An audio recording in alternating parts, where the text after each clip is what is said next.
Hey guys, it's Melissa here from melissaoatman.com. Welcome to another episode of Awaken Your Inner Awesomeness. I am so delighted you're here with me today because we have a very special guest.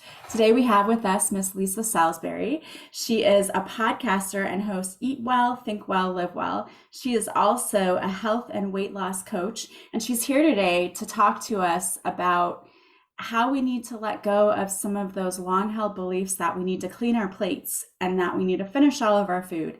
And she's here to talk to us about how to get more in alignment with our bodies so that we can live our best and healthiest lives. And I cannot wait to hear everything that she has to say. So thank you so much for being with us today, Lisa.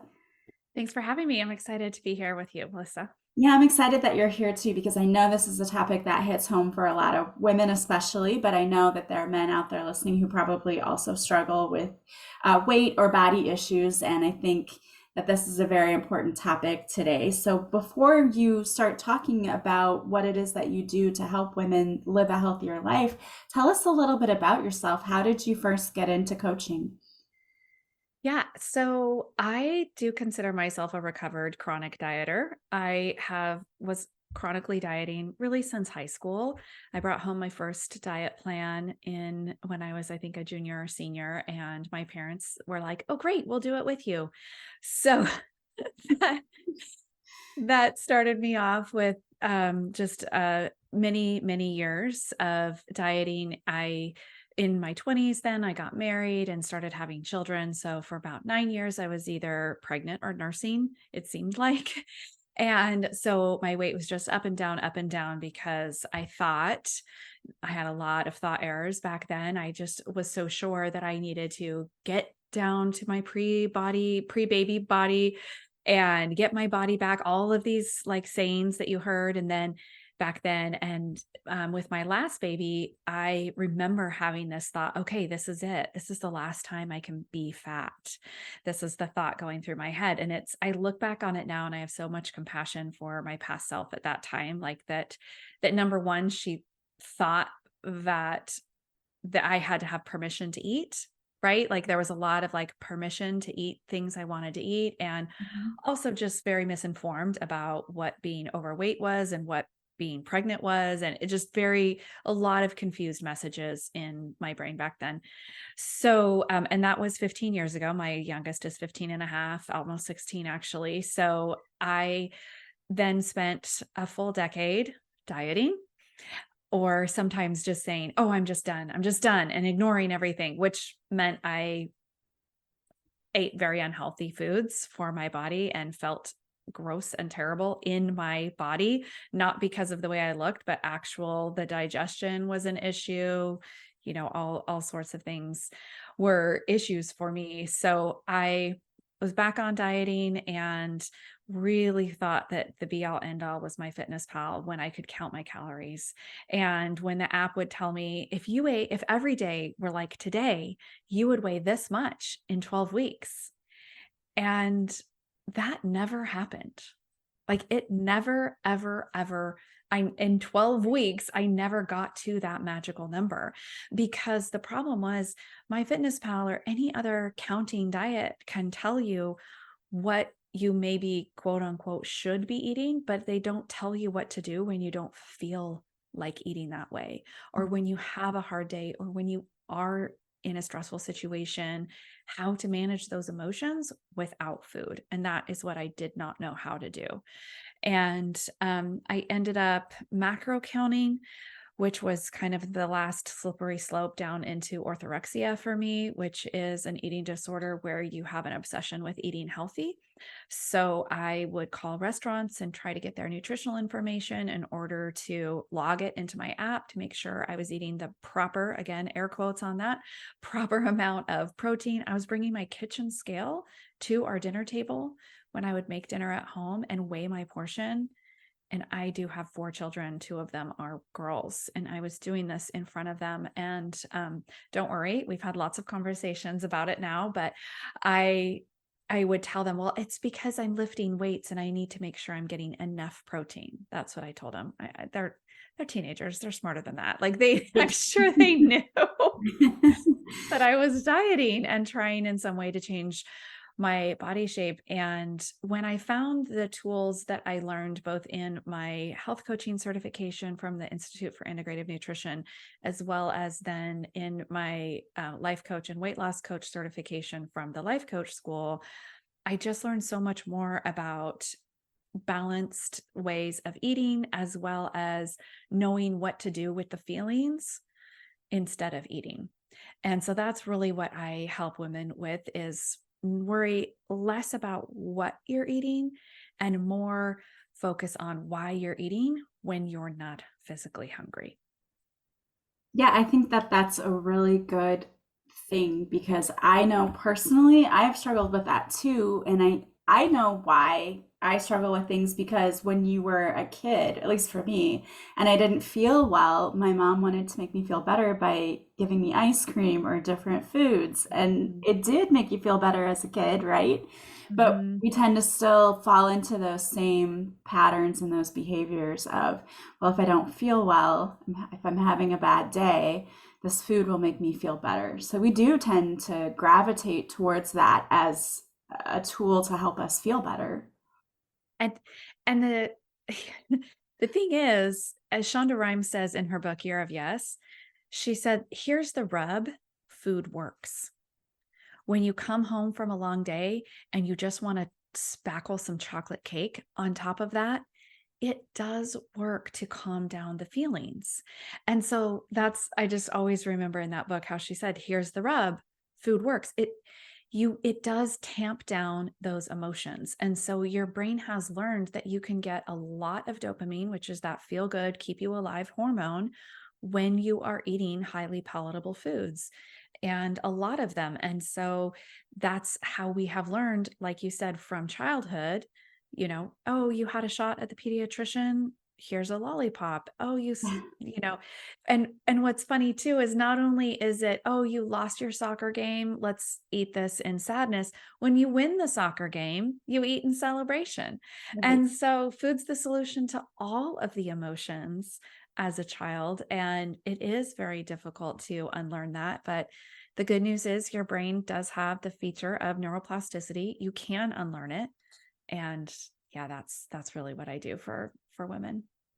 I think it's interesting too because you brought up another point that you said many of us also from our childhood come with this belief that we need to clean our plates because we get told that. I know I remember my mom saying things like, there are starving children, you need to eat everything on your plate, and getting in trouble and having to sit until I ate everything on my plate. And I can remember that very clearly. I sat there until like dark bedtime one night because I didn't want to eat what we were eating. And so that's another, I Mhm. call them limiting beliefs, but another belief Absolutely. system that I think causes us to self sabotage. For sure. And what I find so fascinating about the Clean Plate Club, because it's a common phrase that we use. I was doing some research on this and I figured out that the Clean Plate Club was actually a government program during both World War One and World War Two. So it was started for elementary school kids because there were rations in America. And so our grandparents literally were told in elementary schools, there are starving children in Europe and we need to conserve. And so the Clean Plate Club was the idea that in the cafeteria lines back then, of course, they were, serving the kids. It wasn't just prepackaged things like they get now. Yeah. So the idea was you would take just what you needed and you would clean your plate. And that was a demonstration that you didn't take more than what you needed. And so you can see how like the origins were not terrible, but then those folks, those kids raised kids. And then for me, as far as the generations go, that would have been my grandparents. And so my parents then told me in the 80s, well, there's starving kids in Africa because that's where we were sending food at that time. Whereas our grandparents were told there were starving kids in Europe. So it's like, it makes so much sense to me that I'm like, oh, okay, it's just because of the way we were raised. And now we can actually let that go because we can eat what we need. And if we want to send money or send supplies or whatever you believe in, support certain charities to help starving children somewhere else, you don't actually need to connect it to what you are eating.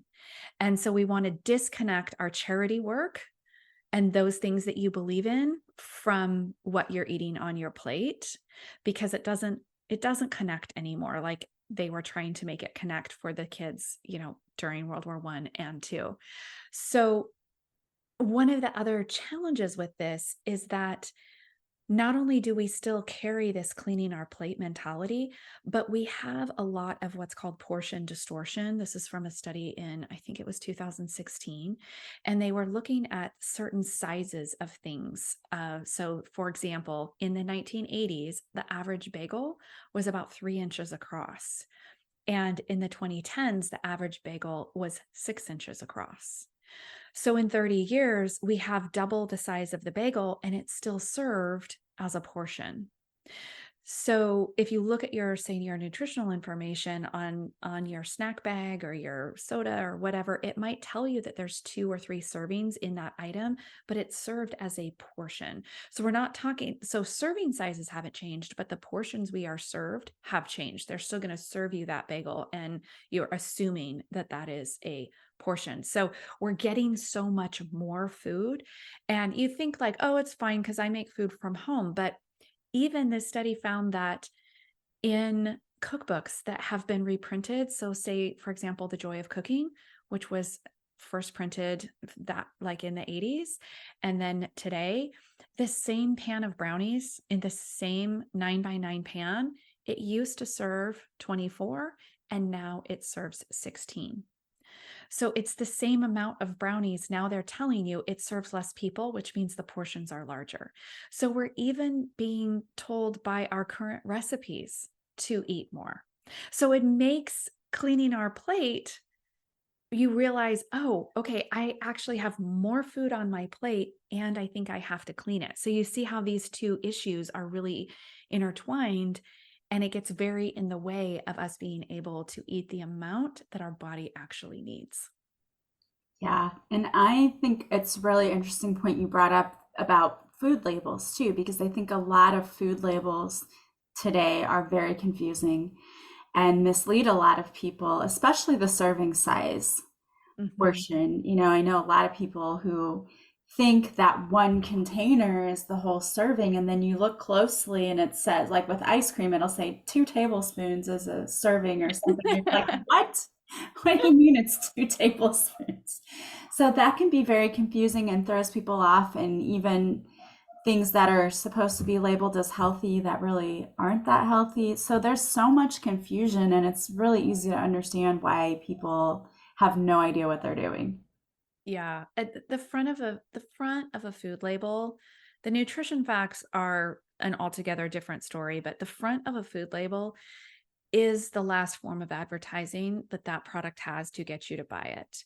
And so things that are on that label, just remember when it's telling you it's gluten-free or it's high fiber or whatever it's touting, it is an advertisement. You want to turn that over and be knowledgeable and look at the nutrition facts if those kinds of things are important to you. If you're actually looking to increase fiber in your diet, don't take the food label on the front, because as much advertising as they've done in magazines and online and whatever they've done, that package is their last ditch effort to get you to buy it. And so Yeah. they will put a health halo on it to make you think that it is the right thing for your body, and you get to decide that. Don't be swayed by those buzzwords on the front of the package. Yeah, it's so complicated because a lot of products now are touting that they're high in protein. And Mhm. the trick that I always was taught was that you look at the protein and add a zero to the end of that number and compare that to the calories. And if it's not like close to the calories, or at least closer, it's not a significant source of protein. But a lot of packaging says, like, yes, this is high in protein. And then you look at it and you're like, it's really not. Yeah. And it could be higher than its counterparts because they've added protein to it. Um, a lot of breads will do this, but it's still not an excellent protein source. Right. Yeah. And really what I work with clients too is to do their own nutritional study. So, do you need more protein or do you need more fiber? You can't know. Like reading all the nutritional studies out there that say this person and this group of people had this result on this type of diet. That's all very interesting, but the most important nutritional study that you can ever read is your own food journal.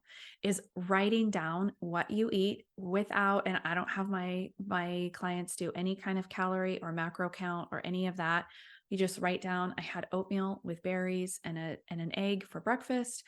I had a salad with chicken and a pear for lunch, like just these types of things. And then you look at your symptoms, if any, that you are trying to manage. So, like, for example, if you're trying to increase your fiber because of digestion issues, then you can start logging your digestion issues along with those foods and then start to look for patterns.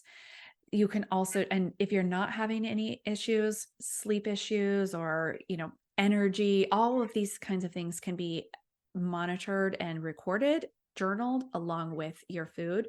And if nothing else, if you're just trying to lose weight, that also can be monitored with your food. And you can see, oh, of course, my weight jumped up a little because I had a little bit higher carb dinner than I typically do. Just knowing, not without counting, you can just look at it and say, oh, yeah, pasta dishes are higher in carbs than salads. And so last night I had pasta, which by the way, I do all the time. So I'm not vilifying that or in any way, but then you're just like, oh, that makes sense. I had some higher carbs, which require more water to digest. So, of course, I retained a little water. That means a little higher on the scale. That's normal. I have clients that tell me, well, pasta makes me gain weight. Like, does it though? Or is it just a water weight increase the very next day and then it drops off when you don't eat pasta that day? Do you know what I mean? Yeah. Yeah. And it's probably like with everything that moderation and balance with a lot of your foods is what's called for. Now, are there any particular types of foods or elements in foods like protein and fiber that you really recommend that people try to get as much of in their diet as possible? Or does it really just vary per person? So definitely there's bioindividuality when it comes to, what foods work for you. Probably the universal thing I think people could get more of is water. So a lot of issues can be corrected with proper hydration. But if you're looking more for like, I just don't know how to construct a meal, I just am not sure where to start, I recommend that you start with protein, fiber, and fat. And so look for what sources of protein do I like and literally make a list. What do I like to eat for protein? I like chicken, I like fish, I like Greek yogurt and cottage cheese, I like eggs, all of the things that are high in protein. And then look at all of the things that you like to eat that are high in fiber. So this includes, of course, all of your fruits and vegetables are going to be fairly high in fiber, whole grains. You can, there's lots of other sources of fiber that you can. So I mentioned like packages that say high fiber. You can get things that have fiber added to them. A lot of times you can find them in a sneaky way with what I call other people's diets obsession. I just use their weird things. And even though I'm not on like say keto, a Yeah. lot of keto products will add fiber to bring the total carb count down. So if I want a product that has high fiber, sometimes I'll look for like something labeled keto, even though I'm the farthest from keto eating as you could possibly get. So like tortillas or bagels or pastas you can find like that. And then you just want to make sure that that meal also has a source of healthy fat. So olive oil, avocado oil, coconut oil. And then part of a lot of times your proteins will include the portion of fat too. So if you are eating eggs, the egg yolk has healthy fat. If you are eating beef, there's plenty of healthy fat in that. If you, so sometimes it's coordinating. If you're having nuts, they're actually a source of fat and then a little bit of protein. So that kind of goes back the other direction. Avocados are great. So you just want to make sure you have something from each category, and then you can sprinkle in the other things. So the other things for me are like carbs that aren't very high in fiber, like pasta or white rice, things like that. I still eat all of those things, but the foundations of my meal, I want to make sure I'm good on my protein, which just means a portion that I feel good with, and then definitely fruits and vegetables, and then I add from there. But that's kind of where you want to the building blocks of your meal. Now, I heard something interesting the other day. I'm just interested to see what your take on this is. But one of the things that I heard the other day when I was listening to a podcast was that our diet, like a lot of the foods that are processed these days, have a lot less fiber in them. And it's because the food companies don't want us to feel full because they want us to eat more. And so we're Mhm. not getting, like the typical American does not get nearly the amount of fiber that they need to have. I would 100% agree. There are when you're eating ultra processed foods, and I want to be clear that when we're talking about processed foods, I mean the ultra processed. I don't because anytime we cook something, anytime we put something in a can, that's processing. I absolutely eat canned tomatoes, canned beans, canned olives, all of those kinds of things. Those processes are fine. So don't, I know there's kind of this like argument about, well, everything's processed, but ultra processed foods that have food engineers behind them, Yeah, like they GMO have, modified. Yeah. yes, but also just like your chips. The food engineers know the amount of crunch that's desirable. Too crunchy and you're like, "Whoa, that echoed in my head. I don't want any more."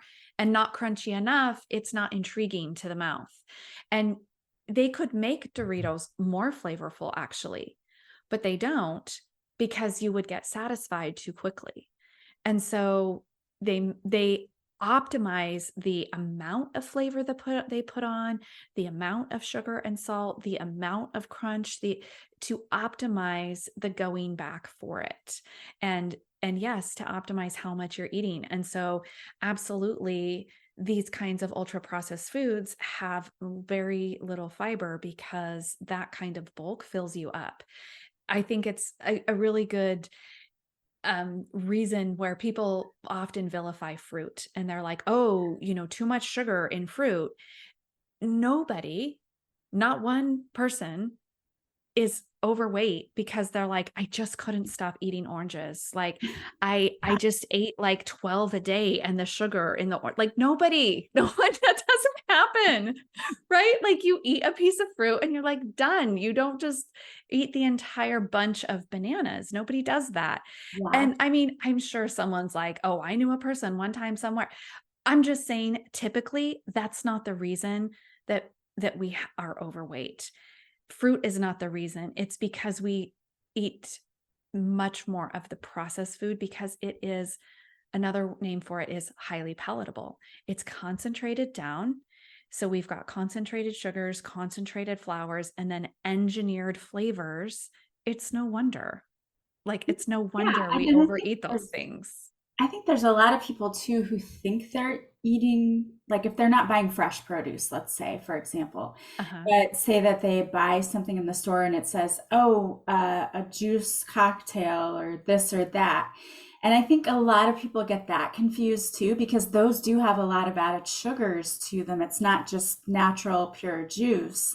And I think that's where oftentimes we see like fruit getting a bad rap when it's not the fresh fruit that you're eating from the produce section. It's just that there are things that are labeled as a fruit juice or this or that, and they're not really pure fruit juice. It is a processed drink Yeah. or smoothie or whatever it is that you're getting. That's true. Yeah, for sure. I think if you associate your fruit with juices, that does. I just know for me, like I said, I am a recovered chronic dieter. I've been on so many diets where fruit was forbidden. So I know you've probably got listeners out there that are like, oh, yeah, I've had a trainer that told me never eat a banana.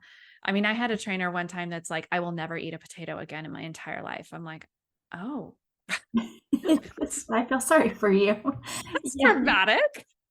So we just don't need to do that with things that come from the earth. Right. Yeah, there's nothing that I've ever seen. And I think it's interesting because a lot of things get bad labels, like olive oil for a long Mhm. time. That was, any kind of oil they said stay away from. And they were like, wait, there's good oils and then there's bad oils. Just with everything, it's the same. And I think that that is why people have such a hard time with eating right and eating healthy because there's so much conflicting information out there. And with all of the different diets that there are, like with the keto, you're not allowed to have any carbs. You can't have the pasta, you Yeah, can't do this or the that. And to me, I think any diet that restricts what you can have is going to end up probably being disastrous in the end because we want what we can't have, right? We're going to end up really craving the things that we're not supposed to have. absolutely. When you are restricting in those kinds of ways, there it's just not sustainable. Willpower is similar to a muscle that it does wear out. This is why we generally don't find ourselves eating chocolate cake for breakfast, but often when we get home at night, we're like, I'm done. And that's when we, go to town on the sweets or the bag of chips. So it's we think I'm going to really do it today, and you're just using willpower and grit and trying to white knuckle through the day. And when you do that with diets and trying to avoid certain foods, it's just been found to be not sustainable.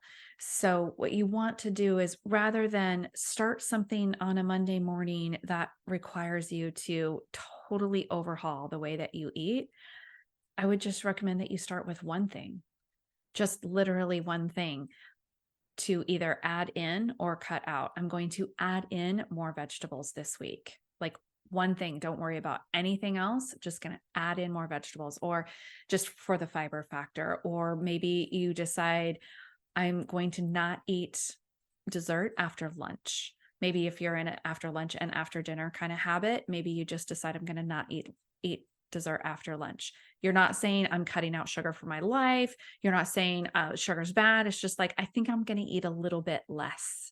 These kinds of habits that you begin are much, much more sustainable.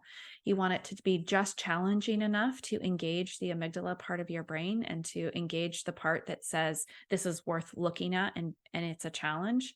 Because you don't want to be like, I'm going to start eating salads for lunch on Thursdays. Like, that's not enough for your brain to remember that you're working on something, right? So it needs to be just engaging enough and doable, so that you can then continue to make changes. And so, like I said, rather than overhauling your diet completely on a Monday, I would like for you to make lifestyle changes over the course of 3 to 6 months, so that in 6 months, your food journal doesn't look at all like it did on day one, but day one looks very similar to day 10. Does that make sense? Yeah, yeah, small gradual changes that because that is what becomes a habit. The things that you do repeatedly over time, and it is a lot easier to implement things that way than to just try to overhaul everything in one Yeah. day. Yeah. And clients tell me, they'll say, "Do you think I'm going to have to do this for the rest of my life?" And I'm like, "Only do it if you want to do it for the rest of your life."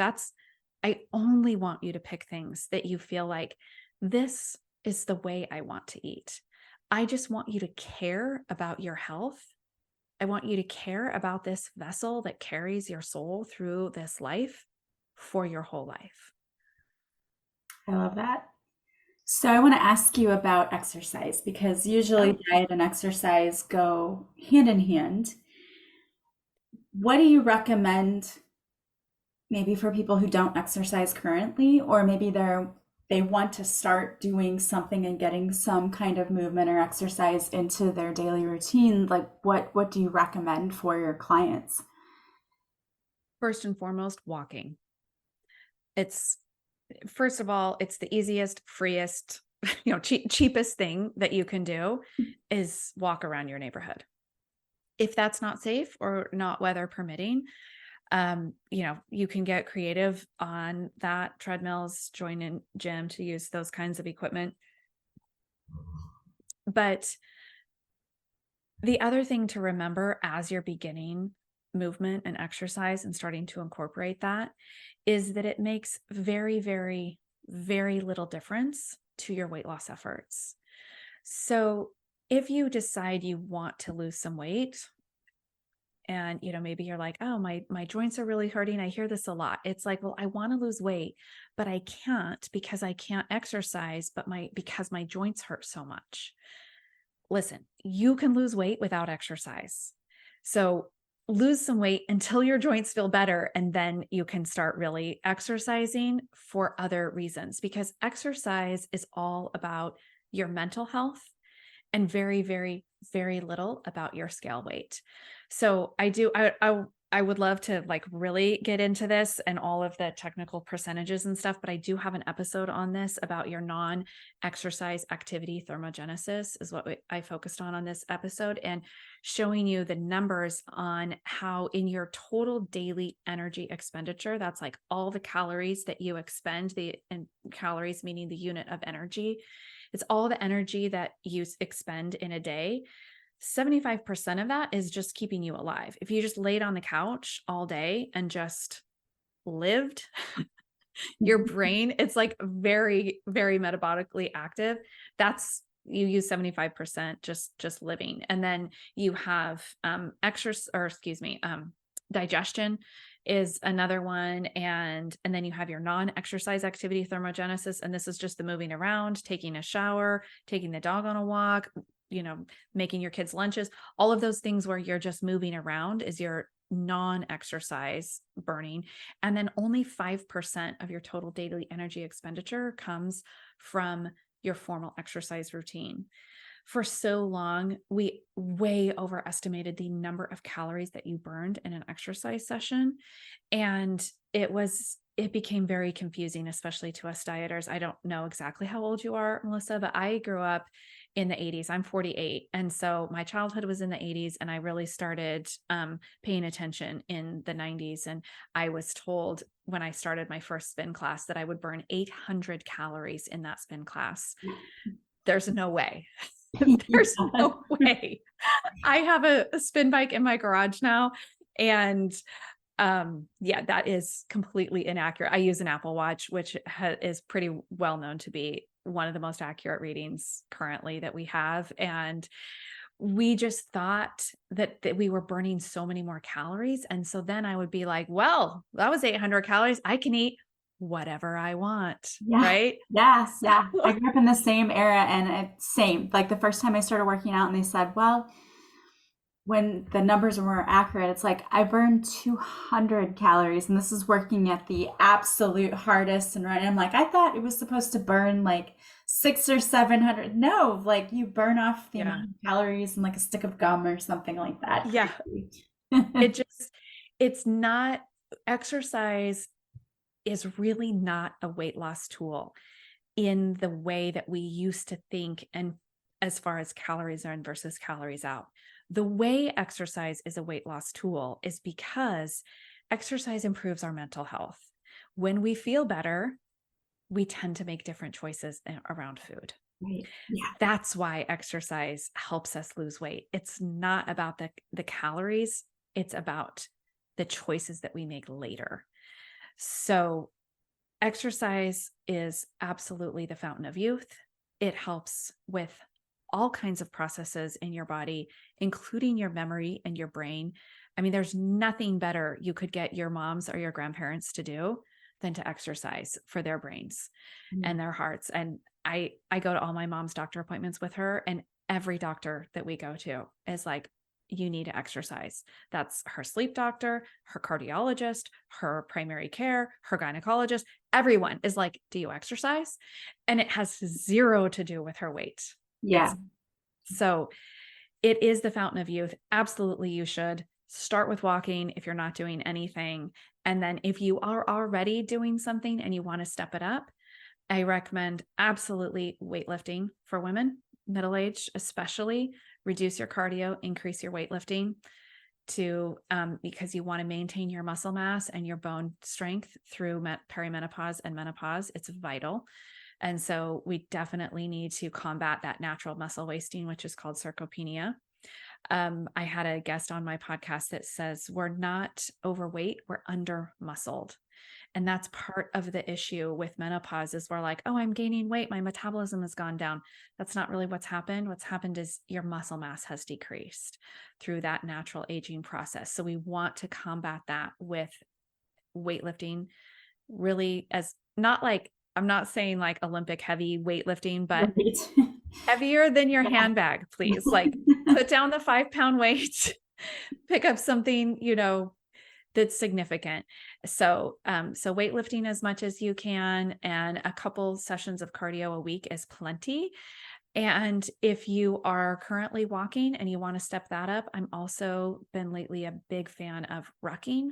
That's RUCKING. It's basically weighted walking. So it's weightlifting for people who hate weightlifting and cardio for people who are, only weightlifters. So it's look into that if you're at all interested. I've really been loving that, and my clients have been too. It's a great lower body workout and still gets you outside, and again, fairly free. I just literally have a plate, a 10-pound plate from my workout, my garage gym in a backpack, and I just throw that on my back when I walk my dog. I can attest to that because when we did family trips to Disney, I was the one who carried the backpack with all of our stuff, and it had frozen Gatorades in it. And I'm walking through, the hot Orlando sun, and I always felt like I lost weight on those vacations because I was carrying that heavy weight all the way around and walking. So I can Yeah. attest to that. It does work, definitely. Yeah. And this is interesting because you're leading me into what was going to be my next question for you anyway, which was about menopause and how a lot of women struggle with weight during menopause. I've been hearing and reading things lately that say that hormones being imbalanced has a lot to do with that. But is there any advice or anything you could add to that conversation for any women who are out there going through menopause, or maybe they're in perimenopause, that are Mhm. saying, hey, yeah, my weight's changed and it's just since I've been going through menopause and I'm not able to lose it. Anything you can add for them? Yeah. Well, I would just emphasize again, make sure that you are weightlifting and prioritizing your protein. Just so important to maintain our muscle mass through this time. And I am not a doctor and not an expert in hormone replacement therapy. However, ask your doctor about it. I hesitate to give advice on that because I'm not a medical professional, but the research is very clear. The Women's Health Initiative that was done in the early 2000s that scared off a lot of doctors from prescribing bioidentical hormone replacement therapy has been totally debunked. I have spoken to a menopause doctor. He's an MD and specializes in it. And he says it was the most misogynistic study ever done and so damaging to women. Your hormones matter a lot, and they affect your sex hormones. Your estrogen, progesterone, testosterone, and DHEA affect every system of your body. So just because you have dry skin or dry eyes, like that's an estrogen deficiency often. It might be the climate you're in, and it might be that you have the fan going, but it also might be estrogen. So there's a lot of things. I mean, when you look at the list of, I think there's something like 120 symptoms of perimenopause and menopause. And so we just have been trained as women to be thinking this is just what happens. This is just Mhm. part of aging. But a great follow is Dr. Mary Claire on Instagram. And she was recently talking about how there are several things that have been corrected for age, meaning women who are the same age, but some have gone through menopause and some haven't. And so we can identify that these symptoms are occurring because of menopause, not just because we're aging, which means it's a hormone problem. Right. So absolutely talk to your doctor about it. and see. One thing I will say from what I've learned is try to avoid oral estrogen in birth control form is really not the way to go. You want to go with something that's not going to be absorbed through the gut. So that's going to be patches, topicals, those kinds of things. So avoid oral estrogen. Yeah. Yeah, and it's so important that you have to advocate for yourself in your health Yes. because I know at my doctor, whenever I said, "Hey, I'm gaining weight and this is not normal, and I can usually make a few adjustments and it's fine and it's not working," and she's like, "Oh yeah, that's what happens when you get old." I was not satisfied with No. that response at all. So I started doing my own research, and that is when I also came upon Dr. Mary Claire Haber, and I follow her on TikTok, and she has a lot of wonderful videos there where she talks about that. And another person that I follow was talking about the wild yam cream, I think is what it's Mm, called, mhm, which is mhm. another thing that's not a prescription, but that some women are finding are helping them with the hot flashes and things like that, I think. Yeah. But If it you was don't have a so, doctor yeah, that will prescribe you HRT, there are some supplements and creams and things that can be helpful, but that would only be if your doctor is refusing. I mean, yeah, yeah. find a new doctor, but in the Right. meantime, yes, you could do something Exactly. like that. And it's terrible that we have to feel that way, that our doctors don't listen to us, or that, they're just trying to brush it off and say you're not there yet, because we are. I'm 46 and you said you were 48. Mhm. I'm already experiencing a lot of the symptoms, and yet it's like, oh yeah, no, you're not there yet. No, you're not in it. Okay, well, I'm not just experiencing symptoms out of thin air. Like, it's not the flu, it's not anything else that's going Right. around. So I don't know why they won't listen to women, but I always think it's a really good idea to be an advocate for yourself and to find, Yeah. doctors who will listen to you. But the information that you've shared so far has been amazing and fabulous. I really appreciate you being here, and I know that it's going to be so helpful to so many people out there listening. Good. I hope so. Yeah, I will say just one last thing. You are in perimenopause just by virtue of your age. Your hormones start declining at age 30, and we just don't start to see a lot of the symptoms till a little later.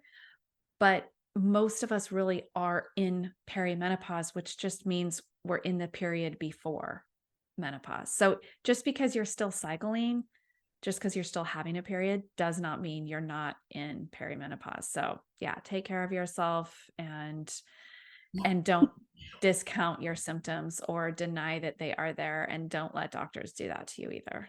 Yeah, absolutely.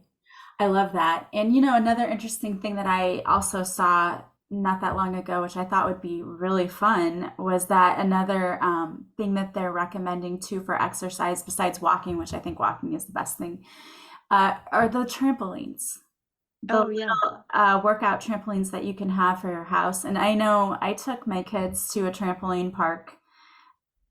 It was a while ago, because they're 21 now, but they went for a birthday party, and I remember they said, "Oh, you should jump with us, Mom." And I did. And I remember how much fun we had, and it was Mhm. so much exercise. My legs were on fire the next day after doing the trampolines. But I think it's important to find things that you really enjoy, because then I think you stick with it. You know, Yeah, it stays a habit that you'll want to continue to do if you really enjoy doing it. that really is true. And I will say I just kind of jumped in when you asked about the exercise. I'm like, "Oh, walking, strength training." But one of the questions I do ask my clients is, "Well, what do you enjoy doing?" So, definitely pay attention to that because any exercise is good. Yeah, Like, there's unless you're so hurting much. yourself, like Yeah, yeah. yeah. Don't hurt yourself, but there's so many different exercises out there, and what I love is all of the content creators who offer it on YouTube. You could work out at Yeah, home. You don't necessarily have to go to a gym. So if money is an for issue, sure. just work out at home, go for a walk, find Yeah. a routine on YouTube to do. The lifting weights, I highly agree with you on that. I regularly lift weights, and I think that it's very helpful. I've tend to, as I've gotten older, enjoy doing that more than cardio. Yeah, I do too.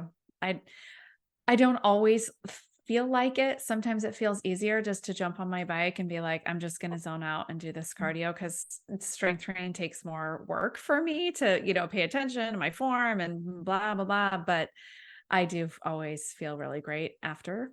And it feels empowering to me. Yeah, absolutely. I love that. Well, I want to thank you so much for being here with us today. If there's anyone who would like to check out your podcast, that Eat Well, Think Well, Live Well, or maybe they want to work with you or just follow you, what's the best way for them to do that? Yeah. So I'm on Instagram. It's well with Lisa with some underscores. So it's well underscore with underscore Lisa. So lots of free content there. You can, if you're just like, oh, I just want to like chit chat, I always offer free coaching sessions. So if you want to just figure out if the style of coaching that I do is right for you, you can always schedule a free session with me. So we'll put those links. I'm sure you'll have those in the show notes. Yeah, everything will be right there so they can click right on it and go and find you. I want to thank you again so much for all of your wisdom, everything that you're doing, and for being here with us today. I truly appreciate it. Yeah, it's been a pleasure. Thank you. I want to thank all of you for being here with us today as well. If you like this podcast, please subscribe. Please leave a positive review from wherever you're listening. And the greatest compliment you can pay me is to join me, or excuse me, is to recommend this podcast to those you think might benefit. If you want to join us on Patreon, you'll see the interview here that we did today. And you'll also get extra episodes of Awaken Your Inner Awesomeness per week. Plus, I do a live card reading each week. So I'd love to see you over there. You can do a 7-day free trial. There's absolutely no hassles. If you don't want to stay with us, you can cancel at any time. We would love to see you over there. I hope you guys have an amazing week. I am sending you so much love and light, and I will talk to you soon. Bye, guys.